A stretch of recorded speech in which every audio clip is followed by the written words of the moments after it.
ছোটবেলা থেকেই অ্যাডভেঞ্চার আর ধর্মপ্রচারের প্রতি তার ছিল অদ্ভুত এক টান।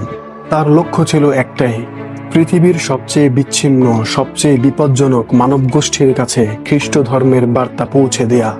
আর সেই মানুষগুলো হলো সেন্টিনারি উপজাতি।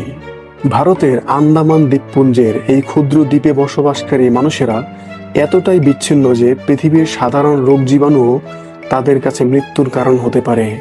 তাই ভারত সরকার এই দ্বীপে প্রবেশ সম্পূর্ণ নিষিদ্ধ করে রেখেছে।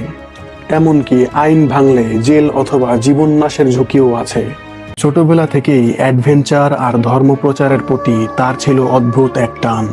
তার লক্ষ্য ছিল একটাই, পৃথিবীর সবচেয়ে বিচ্ছিন্ন, সবচেয়ে বিপজ্জনক মানবগোষ্ঠীর কাছে খ্রিস্ট ধর্মের বার্তা পৌঁছে দেয়া। আর সেই মানুষগুলো হলো সেন্টিনারি উপজাতি।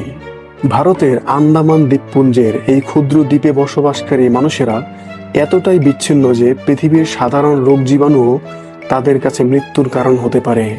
তাই ভারত সরকার এই দ্বীপে প্রবেশ সম্পূর্ণ নিষিদ্ধ করে রেখেছে। এমনকি আইন ভাঙলে জেল অথবা জীবননাশের ঝুঁকিও আছে।